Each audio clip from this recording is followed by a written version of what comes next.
totally that kind of introducing the band thing that you were mentioning before. It's shorthand for something that kind of isn't a traditional song, but sets up the record before. And you know, you should steal from your own stuff. If you've made something work, you know, it's kind of in your toolbox from then on. Where we do the writing at my place, so it's so pokey. It's like a drawer at the top of my head. So we'd kind of decamp to the kitchen a bit more. Actually talk rather out of the drawer into the kitchen. It's just a practical sense, though. There is kitchen. The discussion is kitchen based. The actual sweaty grind is in a small, tiny little room. Yeah, a garret. Dovecote.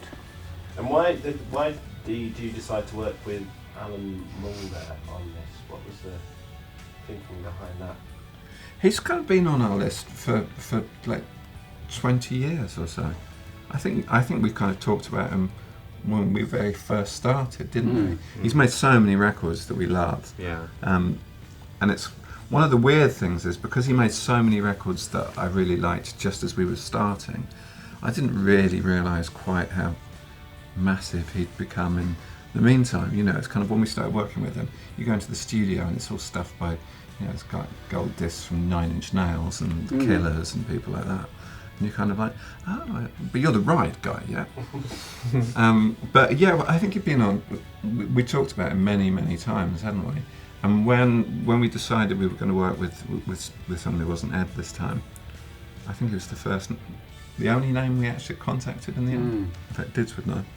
Yeah, I think it was, you know, our relationship with Ed is a very sort of, you know, long, sort of quite complicated relationship, and I felt as though we sort of needed to possibly, it felt like it was the right time to sort of break away from that, you know, and Ed had moved to America and was sort of doing other things, and it felt like sort of working with Ed again was just, it sort of just wasn't going to work, you know, just logistically more than anything.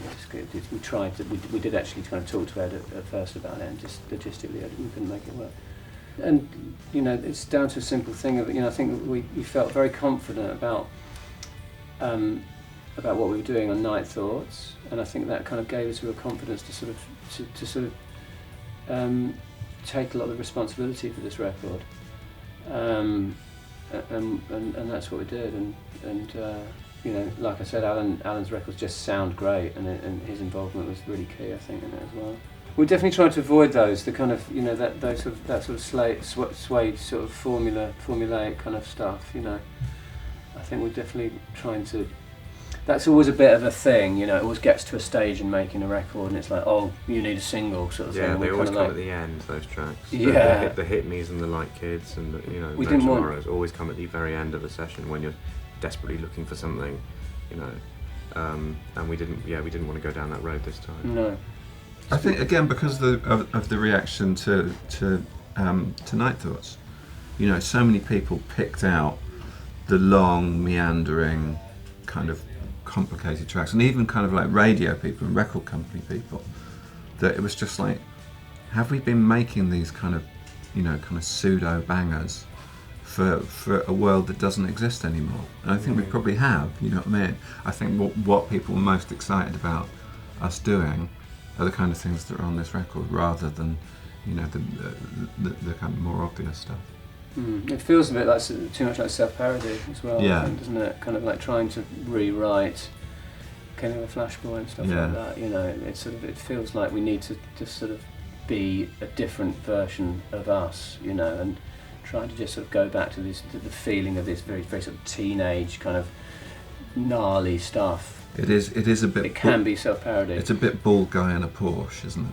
Yeah.